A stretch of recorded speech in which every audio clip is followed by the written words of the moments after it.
Welcome to Bengaluru अखबार। मैं हूं आपके साथ अशफाक अहमद सिद्दीकी। हिंदुस्तान को आज़ाद हुए 75 साल हो गए। इस साल हम लोग 75वीं सालगिरह मनाने वाले हैं। अगर हिंदुस्तान की आज़ादी में कई सारे लोगों ने, पार्टियों ने काम किया तो एक पार्टी इंडियन यूनियन मुस्लिम लीग, जिसका बहुत ही बड़ा कंट्रीब्यूशन रहा है हिंदुस्तान की आज़ादी की जद्दोजहद में, आज लगता है यह पार्टी ख़त्म हो चुकी है। आज की नई जनरेशन में इसके बारे में पता भी नहीं है। आज हमारे साथ मौजूद हैं कर्नाटका के इंडियन यूनियन मुस्लिम लीग के सदर जावेदुल्लाह साहब हमारे साथ मौजूद हैं। आइए इनसे बात करते हैं। सर, वेलकम टू बेंगलुरु अखबार। इतनी बड़ी पार्टी जिसने इस मुल्क को आज़ादी दिलाने में काम किया, कहाँ ख़त्म हो गई, हज़म हो गई? जी, अभी भी पार्टी है, हज़म नहीं हुई है। जब हिंदुस्तान आज़ाद हुआ तो हमारे अकाबरीन मौलवी इस्माइल साहब ने जब चेन्नई के राज्य जहाल में एक मीटिंग करके लोगों को जमा करके कहा कि आप आज जब हिंदुस्तान का बंटवारा हो रहा है, जब बंटवारा हो रहा है तो डरो मत, हम ही आपके साथ। और दस्तूर हिंद में भी हमारा, जब हिंदुस्तान का दस्तूर बन रहा था तो उस दस्तूर की कमेटी के अंदर हमारे प्रेसिडेंट, ऑल इंडिया प्रेसिडेंट मौलवी इस्माइल साहब भी थे। दस्तूर हिंद के बनाने में इंडियन यूनियन मुस्लिम लीग का रद्द-ए-अमल बहुत बड़ा है। जब दस्तूर हिंद बन रहा था, उस दस्तूर हिंद के कमीशन के अंदर बाबा साहब अम्बेडकर भी थे, हमारे मौलवी इस्माइल साहब भी थे। इस ध्यान में रख के दस्तूर हिंद को बनाया गया। उस वक्त हमारे प्रेसिडेंट मौलवी इस्माइल साहब ने ये तय करके उस दस्तूर हिंद को बनाया कि ये मुल्क एक डेमोक्रेटिक मुल्क है, जमहूरियत का मुल्क है।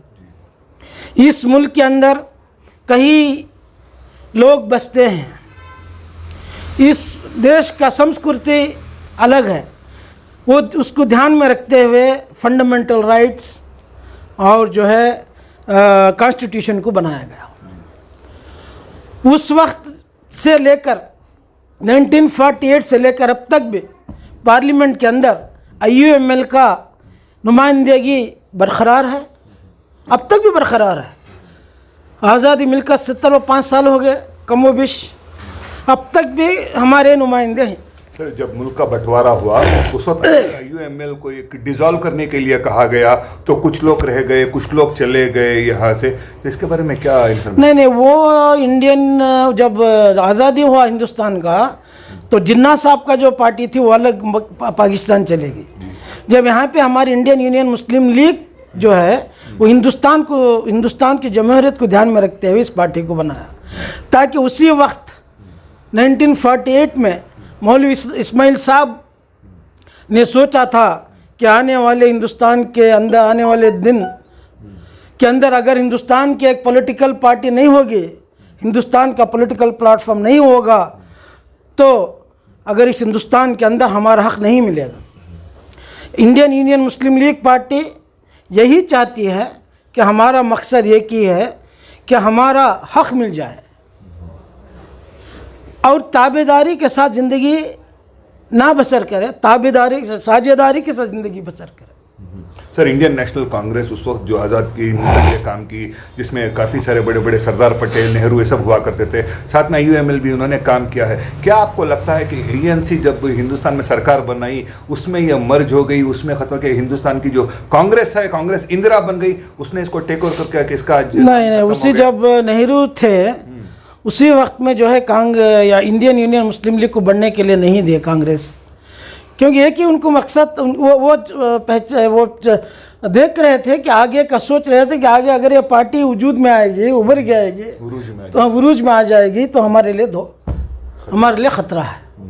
तो इसीलिए वो लोग जो है हमारी पार्टी को अलायंसेस में लेकर ताबेदार, वोट बैंक समझकर साझेदारी के बदले में ताबेदारी पर डाल दिया। सर, 2014 के बाद का जो हिंदुस्तान आज हम देख रहे हैं, पिछले 8 साल में जिस तरह से फंडामेंटल राइट्स को दबाया जा रहा है, आपको क्या लगता है कि जो 18 से 20 करोड़ की पॉपुलेशन वाली मुस्लिम आबादी की कौन सी पार्टी जो असल में हिमायत करती है? कोई है? आज कांग्रेस लो, कोई भी पार्टी ले लो आप, जितने सियासी पार्टी आज हिंदुस्तान के अंदर है, कोई भी मुसलमानों के फेवर में नहीं है। मुसलमानों के कोई भी मुसलमानों के मसले को लेकर आज आवाज़ उठाई है।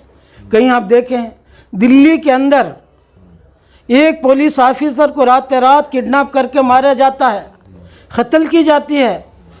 हाँ, एक ही लड़की ऑफिसर, एक पुलिस ऑफिसर मुसलमान, वहाँ का चीफ मिनिस्टर भी तक उस आवाज़ नहीं उठाता, जाकर उसके घर को भी विजिट नहीं करता। तो आप देखिए एक पुलिस ऑफिसर, और दिल्ली में जितने भी फसादात हुए हैं वहाँ का कोई गवर्नमेंट मुसलमानों का साथ दिया है? कोई जाके जो जितने घरें जलाए गए क्या घरों को बनाया गया? फिर जितने लोगों को जितने नुकसान हुआ बिजनेस का किसी को मुआवजा दिया गया? नहीं, ना दिल्ली गवर्नमेंट नहीं, ना सेंट्रल गवर्नमेंट नहीं की। क्योंकि उनका क्या है, अगर मुसलमानों के फेवर में अगर वो काम करेंगे ना तो उनको ये डर है कि हमारे हिंदू वोट जाएंगे। सर, क्योंकि अभी इंडियन यूनियन मुस्लिम लीग एक्टिव में नहीं है कि इस मुल्क में 30 करोड़ मुसलमान, मेरा आखिरी सवाल है, इस मुल्क में 30 करोड़ मुसलमान हैं, कर्नाटका में 1.25 करोड़ से ज़्यादा है, तो मुसलमानों को कौन सा हिकमत का डिसीजन लेना चाहिए ताकि फ़िरका परस्त ताकतों को हराया जाए? जब तक मुसलमान एक नहीं होते, जब तक मुसलमान एक नहीं होते कुछ नहीं होता। मुसलमान एक होना चाहिए और अपना ख़ुद का सियासी प्लेटफॉर्म होना चाहिए, इससे सियासी शऊर होना चाहिए हर मुसलमानों को, जब जाकर हम लोग जो है इस हिंदुस्तान में जो हुकूमत चला सकते हैं। अगर हम सियासी प्लेटफॉर्म नहीं बनाएंगे, ख़ुद का सियासी शऊर हमारे दिलों के अंदर नहीं आएगा। अरे एक अमीर से पूछो कि वो अपने में आराम है, किसी को फिक्र नहीं मिल्लत की। अगर सब लोग मिलकर मुसलमान अपनी ख़ुद की पार्टी या ख़ुद का प्लेटफॉर्म अगर रहेगा तो इंशाअल्लाह अल्लाह से उम्मीद है कि हम लोग जो है इस पर हिंदुस्तान पर हुकूमत चलाएंगे। शुक्रिया सर। ये थे जनाब जावेदुल्लाह साहब, इंडियन यूनियन मुस्लिम लीग के कर्नाटका के सदर हैं। ये कह रहे थे कि वक्त आ गया मुसलमानों को हिकमत के साथ एक डिसीजन लेने का। जब तक कि हमारा विधानसभा में, जब तक कि हमारा लोकसभा राज्यसभा में रिप्रेजेंटेशन नहीं आएगा, मुसलमानों की आवाज़ को इसी तरह से दबाता जाएगा। बखिया खबरों के लिए जुड़े रहिए बेंगलुरु अखबार के साथ। मैं हूं आपके साथ अशफाक अहमद सिद्दीकी।